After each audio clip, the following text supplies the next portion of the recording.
जय श्री जगन्नाथ। नमस्कार दर्शक बंधु, भक्ति विचार चैनल को आपण मानक स्वागत।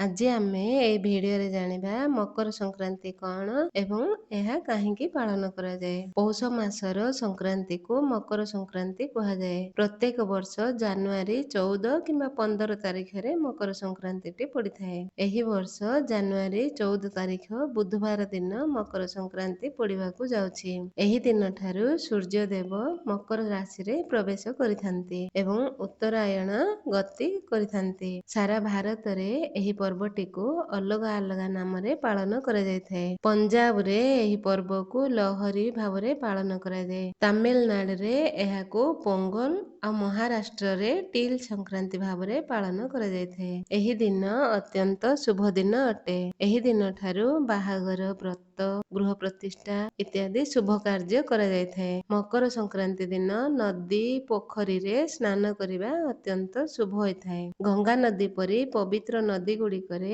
ସ୍ନାନ କରି ସୂର୍ଯ୍ୟ ପୂଜା ଯେ କରନ୍ତି ସେ ପୁଣ୍ୟ ଲାଭ ପାଇଥାନ୍ତି। ମକର ସଂକ୍ରାନ୍ତି ଦିନ ପ୍ରତ୍ୟେକଙ୍କ ଘରେ ମକର ଚାଉଳ ପ୍ରସ୍ତୁତ କରି ଠାକୁରଙ୍କ ପାଖରେ ଭୋଗ ଲଗାଯାଏ। ଶ୍ରୀମନ୍ଦିରରେ ମଧ୍ୟ ଏହି ଦିନ ମକର ଭୋଗ ଲାଗିଥାଏ। ନୂଆ କରି ଅମଳ ହୋଇଥିବା ଧାନରୁ ଏହି ମକର ଚାଉଳ ଭୋଗ ପ୍ରସ୍ତୁତି କରାଯାଇଥାଏ। ପ୍ରଥମେ ଅରୁଆ ଚାଉଳକୁ 2-4 ଘଣ୍ଟା ବତୁରାଇ ଦେବେ। ତାପରେ ସେଥିରେ କ୍ଷୀର, ଛେନା, ଗୁଡ଼, ଅଦା ଆଉ ଗୋଲମରିଚ, କଦଳୀ, ଏପେଲ ଇତ୍ୟାଦି ଫଳ ପକାଇ ମକର ଚାଉଳ ପ୍ରସ୍ତୁତ କରାଯାଏ। ପ୍ରଥମେ ଠାକୁରଙ୍କ ପାଖରେ ଭୋଗ ଲଗାଇବେ, ପରେ ସେହି ଭୋଗକୁ ଘରର ପ୍ରତ୍ୟେକ ବ୍ୟକ୍ତି ଖାଇପାରିବେ। ଏହି ଦିନ ଖେଚୁଡ଼ି ମଧ୍ୟ ଭୋଗ ଲଗାଯାଇଥାଏ। ପୂର୍ବ ପୁରୁଷଙ୍କ ପାଇଁ ଘର ବାହାରେ ପ୍ରସାଦ ଭୋଗ ଲଗାଯାଏ। ଏହି ଦିନରେ ବ୍ରାହ୍ମଣ ବା ଭିକାରୀଙ୍କୁ ଦାନ କଲେ ବହୁତ ପୁଣ୍ୟ ଅର୍ଜନ ହୋଇଥାଏ। ଏହି ଦିନ ଠାରୁ ଦିନ ବଡ଼ ହେବାରେ ଲାଗିଥାଏ। ମକର ସଂକ୍ରାନ୍ତିରେ ଗୁଡ଼ି ଉଡାଇବା ଏକ ପାରମ୍ପରିକ ପ୍ରଥା ରହିଛି।